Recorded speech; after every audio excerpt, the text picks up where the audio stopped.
this is not really a bad movie, but it's really, really, really boring.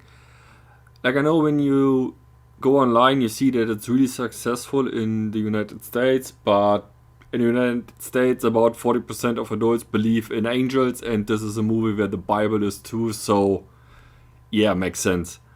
But to remain spoiler free, basically everything is shown in the trailer. There is no surprises, there is no guessing. If you pay attention just a little bit, you can guess everything that is happening in this movie. So it's really, really boring. The movie doesn't make any big mistakes, so you cannot point out and say this is a negative, but it's just boring. I wouldn't recommend going to the cinema to see it, except when you want to fall asleep. Maybe watch it like on demand on Netflix or something, but then again, it's just meh. There's nothing to it. There's no surprises, nothing that keeps you interesting. Everything is as it seems. Yeah, honestly there's nothing more you can say about it. There's no surprises, no nothing. It's just bland. So now with a few spoilers. So basically the story is 4 people come to this couple and say you have to sacrifice one of you to save the world. If you pay attention, you could guess that these 4 people represent the 4 of the spoiler alert. They fucking spell it out. Like, there's no guessing. They literally tell you that those 4 people are the 4 of the apocalypse. There's no pay attention and you find something out. No hints. They just spell it out. Right out. The same thing is with all the other things that's happening. They try to convince you for a bit that everything is fake. Like, they mentioned that those 4 met on a message board and they went online and how a lot of conspiracy theories started, but it's played so obvious that you don't really believe it. Like, there's a news report that is pre-recorded and the camera stares at it, so everybody knows that this is pre-recorded, and then he points it out like a gotcha moment. Like, no, if that would have been a twist, you wouldn't like show it in the middle of the screen. So they never convince you that maybe this is fake, because the 4 people, the 4 riders of the apocalypse, they are not delusional. They are not like there because they hate somebody or because they want to do it. They several times say that they don't like being there, that they know it's unfair, that they don't want it to happen, but it must happen. Like, they don't seem like crazy, delusional people.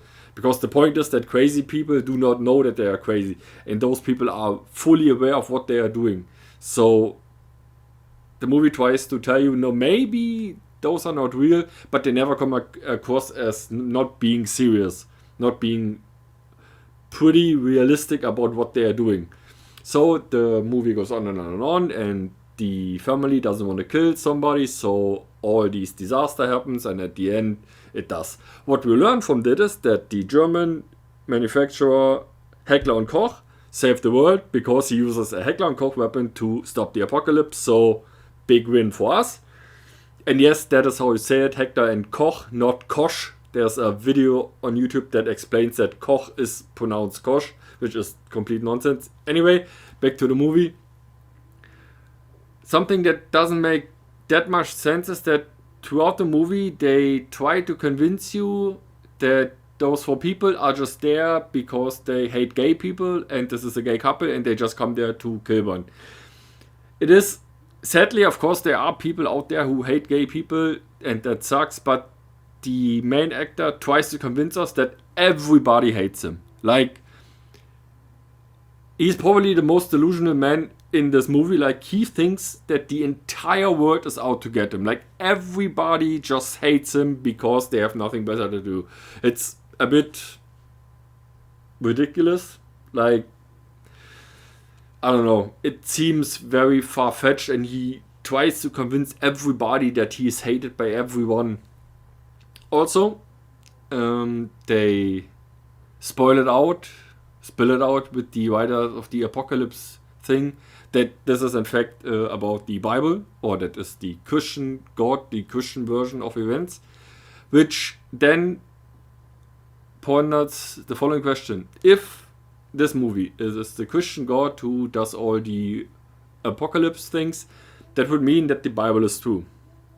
But if we take the Bible, then God would not accept this family as a family. There are two gay men who are married. Maybe, I don't know. You don't see the marriage in the movie. In the trailer, you see the scenes from the wedding, but you don't see it. And they have an adopted child.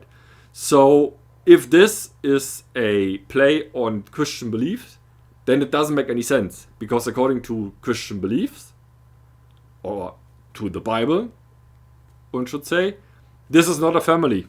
Like, the God who does all the apocalypse things and who wants the sacrifice would never recognize these people as a family. So it doesn't make any sense. Like, they literally can go outside and sacrifice anyone, and in the view of the God, it's the same thing. So that doesn't make any sense. Maybe they want to hint at that the people are a bit more open, maybe not, I don't know, but basically the whole premise is flawed.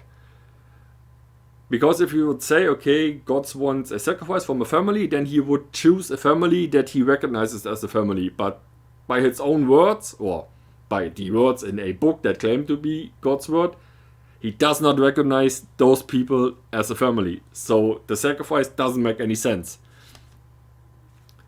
Anyway, as I said, it's pretty boring. The only person I really liked in this movie is Batista. Well, he isn't Batista. Batista was his wrestling name, but he plays the conflicted rider of the apocalypse very good. Like, he always tries to be nice because he knows the situation is really, really bad, and he's really sorry that those people have to go through this. But he also knows that this has to be done. So he's very conflicted. The other ones are not really that long in the movie to make any impact. But yeah, he is okay. The other ones are just there. They're not good, not bad. They're just there. The whole premise doesn't make any sense if the belief system exists as it is presented. Doesn't make any sense. And there's no surprises in this movie. It's all pretty obvious. It's quite boring. So I would not recommend anybody spending any time on this.